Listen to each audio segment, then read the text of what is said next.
Bienvenue dans cette troisième vidéo tutoriel. Dans cette vidéo, nous allons apprendre à utiliser la fiche client. Pour accéder à une fiche client, je vais choisir un premier contact mail dans mon agenda. Vous êtes désormais dans la liste de vos 3 clients que vous devez solliciter aujourd'hui pour un premier contact mail. Cliquez sur le nom du client avec lequel vous souhaitez communiquer. Vous êtes désormais sur la fiche de votre client. Cette interface se divise en 4 parties. Les informations clients, les pièces, les outils pour suivre ses actions, et enfin, l'envoi de communication et la qualification de facture. Tout d'abord, les infos clients fonctionnent sous forme de post-it regroupant leurs informations selon leur spécificité. Nous avons par exemple un post-it avec l'adresse de facturation et un autre avec le contact interne. Vous pouvez voir qu'il n'y a pas encore de contact. Pour ajouter un contact chez votre client, il vous suffit de cliquer ici, de remplir le formulaire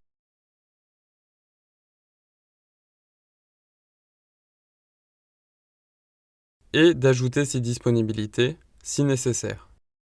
Vous voyez que votre contact a bien été ajouté. Vous pouvez aussi supprimer ces fiches ou les modifier. Ensuite, la section Info client vous permet d'ajouter des commentaires et de joindre des documents. Les contacts ajoutés aux fiches clients vous seront directement proposés lorsque vous voudrez envoyer un email depuis la plateforme. Ensuite, intéressons-nous à la section des pièces. Vous y retrouverez les pièces ouvertes, les pièces fermées et les plans de paiement. Rentrons dans les pièces fermées. Vous voyez ici l'ensemble des pièces que votre client a déjà payées. Cette section fait donc office d'historique. Retournons dans les pièces ouvertes et prêtons attention à la barre de menu vous proposant différentes informations sur votre facture. Notez que ce menu est modifiable au même titre que le menu des listes de clients. Vous y retrouvez diverses informations sur les pièces, telles que le numéro de la pièce, le montant de sa balance, ainsi que 6 abréviations qui correspondent aux différentes catégories.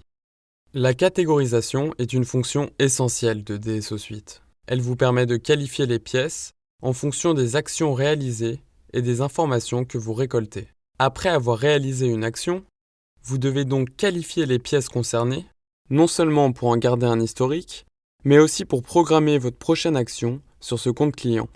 Vous pouvez catégoriser les factures de 6 manières différentes. Tout d'abord, la catégorie NCT signifie non contacté.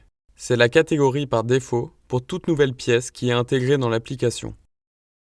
CEC signifie contact en cours. C'est la catégorie à utiliser la plupart du temps suite à un échange avec un client qui n'aboutit pas à une promesse de règlement ou à la détection d'un litige. Vous devrez donc reprendre contact avec ce client ultérieurement. PDP signifie promesse de paiement. Le client s'engage à effectuer un paiement à une date précise. Ensuite, RDE signifie règlement déjà effectué. Vous qualifierez ainsi lorsque vous aurez reçu une preuve de paiement pour cette facture. Vous qualifiez une facture en LIT ou litige lorsque votre client s'oppose au paiement de la facture et vous précise les raisons de ce blocage. Enfin, vous qualifierez une pièce de NPC, ne pas contacter, lorsque vous avez reçu des instructions comme quoi vous ne devez pas contacter le client pour les factures concernées. Cette vidéo introductive à la fiche client est désormais terminée. Dans la prochaine vidéo, vous apprendrez à envoyer une communication depuis cette fiche.